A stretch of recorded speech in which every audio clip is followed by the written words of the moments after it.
species is the basic unit of ecology. Set of several species makes population, different populations make a community, and several communities interacting with each other make an ecosystem.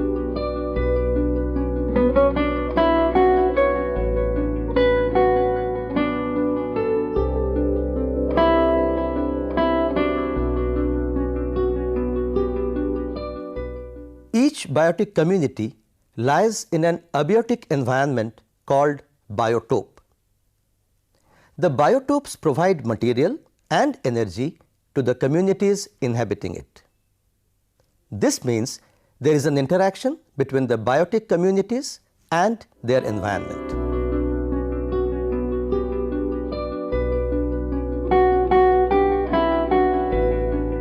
The term ecosystem was introduced by A.G. Tansley in 1935 as living world and its habitat, but the concept appeared in ecology much later. An ecosystem is the structural and functional unit of biosphere comprising of the living organisms and their non-living environment that interact to form a self-sufficient and stable system. The relationship between a biotic community and the non-living environment is always a mutual one. That means not only the environment affects the community, but the community also modifies the environment as shown here.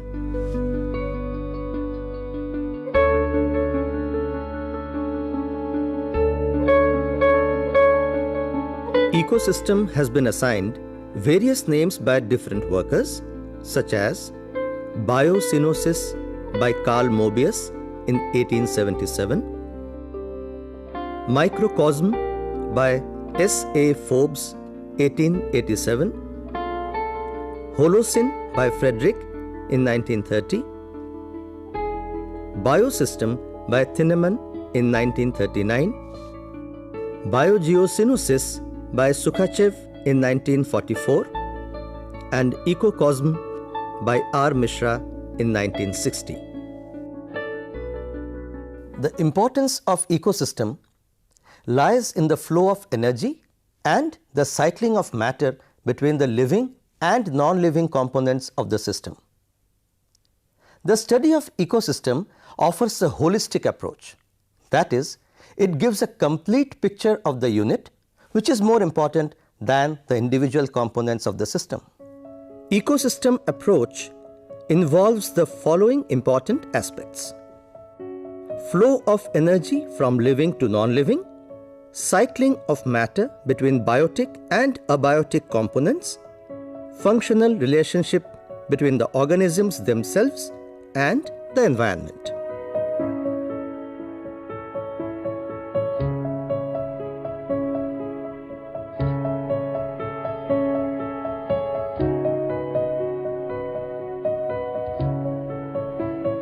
Energy flow and cycling of matter in an ecosystem.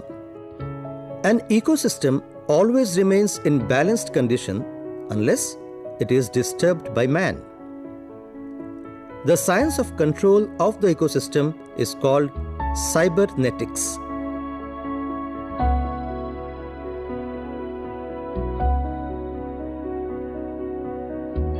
Types of ecosystem. The natural ecosystem is of two types, terrestrial and aquatic. The terrestrial ecosystem includes forests, grasslands, and deserts. In this program, grassland ecosystem has been dealt with.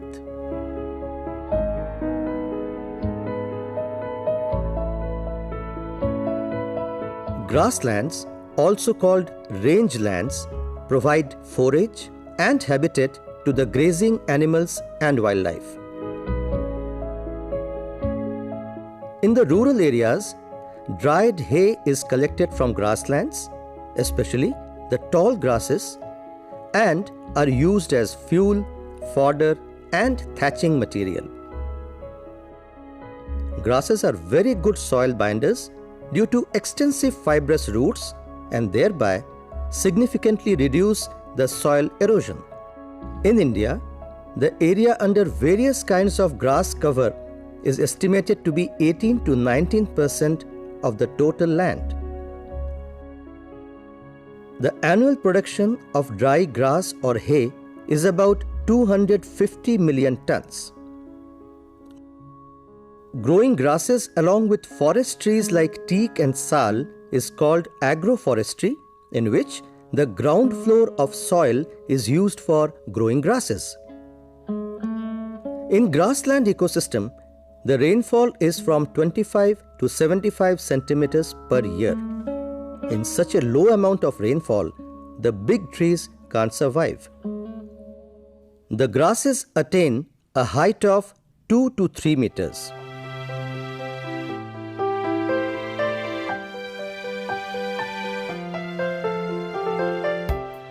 Bamboo is the tallest grass, growing up to 10 meters.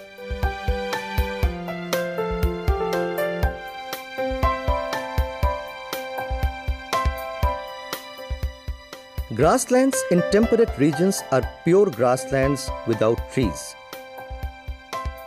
They have been given different names such as prairies in North America, steppes in Eurasia, pampas in Argentina, and tussock in New Zealand. Prairies have tall grasses. In hot weather, all grasses become dry and mix with the soil, and therefore the soil of grasslands is rich in minerals. The upper portion of the grassland soil is dark due to accumulation of the organic matter. In the tropics, the grasslands are mixed with trees here and there. Such grasslands are called savanna. Savannas occur in South America, Australia, and India. The climate is arid and the trees are thorny. According to Odum, each ecosystem has both biotic and abiotic components. Biotic components include producers, consumers, and decomposers, whereas the abiotic components include organic compounds, inorganic nutrients, and climatic factors. The living or biotic components of grassland ecosystem are producers. Green plants are always producers because they have the capacity to produce food like carbohydrates by combining simple substances like carbon dioxide and water in the presence of the sunlight, the process being called photosynthesis.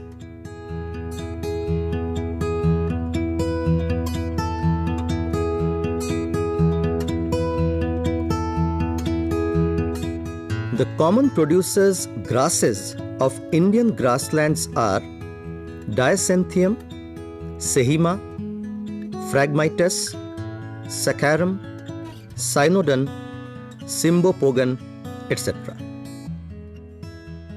The common shrubs and trees of savanna grasslands as observed in India are Prosopis, Ziziphus, Capparis, Acacia, and Butea. Consumers. Consumers are of different orders such as primary, secondary, tertiary, and the topmost. Primary consumers are the herbivores like rabbit, goat, sheep, deer, horse, cow, buffalo, and nilgai, etc.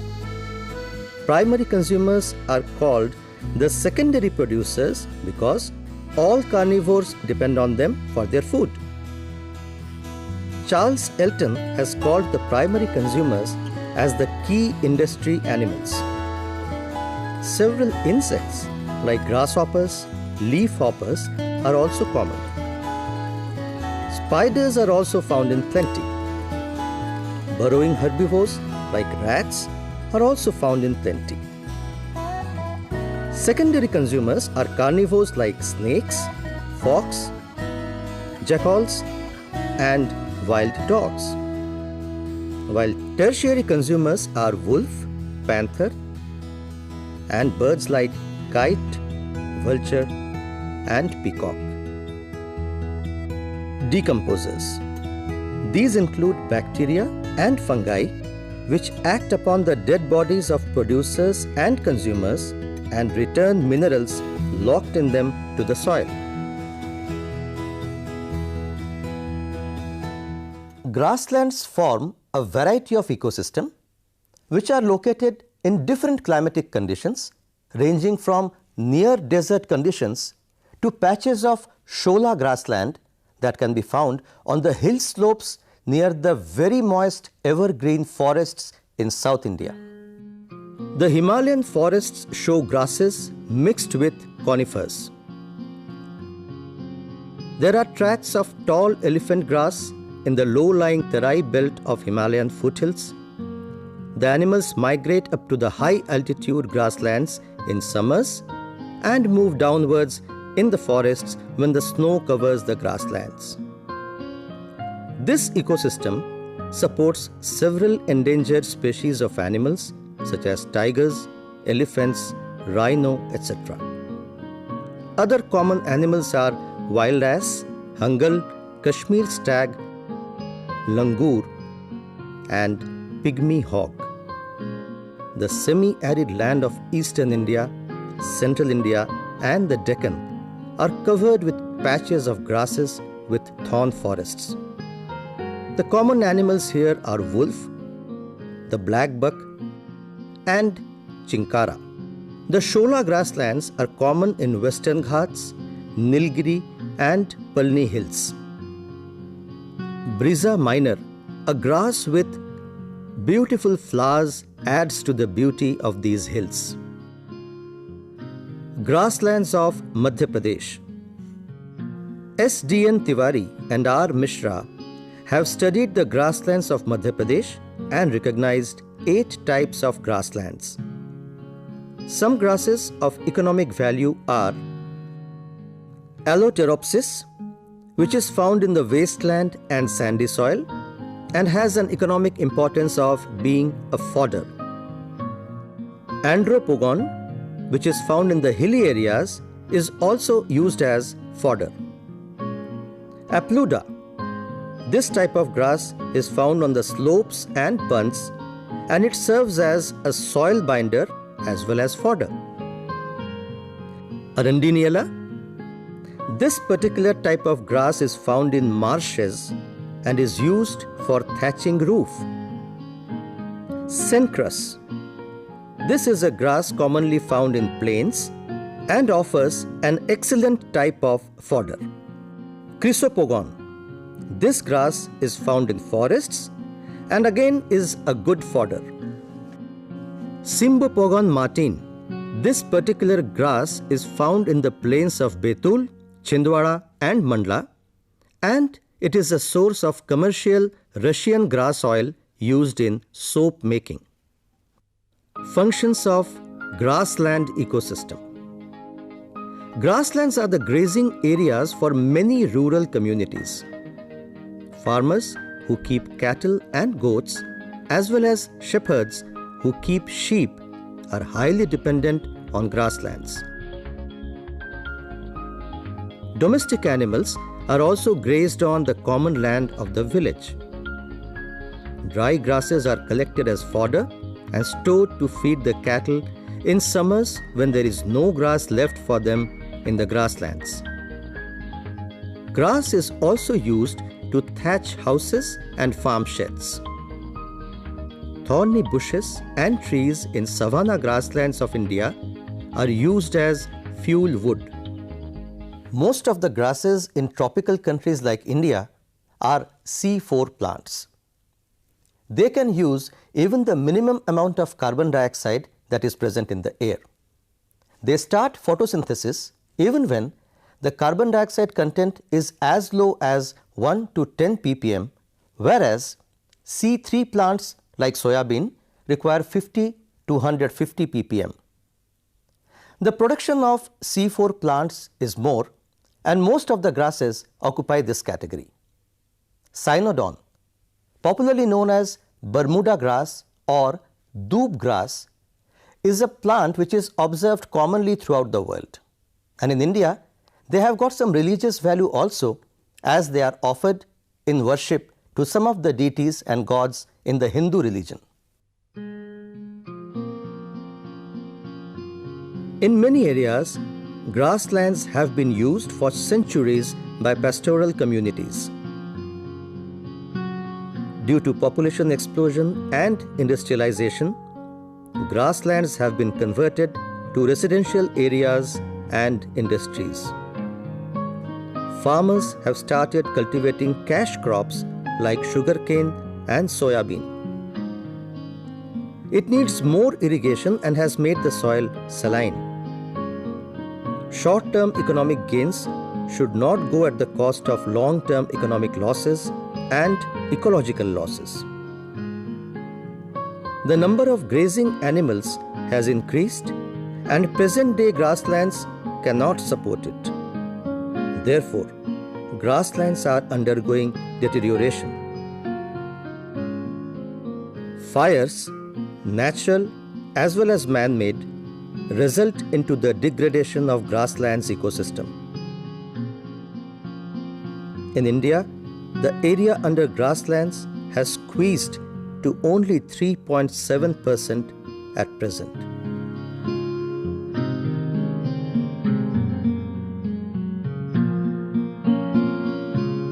Several grassland species have disappeared from several parts of India in which they were found 50 to 60 years ago in abundance. It is interesting to note that because of the disappearance of these grasslands, how the animal species have been affected. For example, the wolf is now highly threatened. The wolf depends on hunting of the blackbuck and chinkara, which have reduced because of poaching for their meat. On the other hand, birds such as the great Indian bustard are vanishing due to the degradation of grasslands ecosystem. And in this way, the disappearance of grasslands has affected the disappearance of animal species also. Due to disappearance of grasses, wild grasses will also disappear. Our present-day wheat, Triticum aestivum, originated as a result of a cross between two wild grasses, Triticum monococcum and Aegilops squarosa. Therefore, it is evident that grasses are important for the development of new varieties of crop plants. There are various ways in which this can be done. For example, grazing should be allowed by rotation. Fires have to be controlled.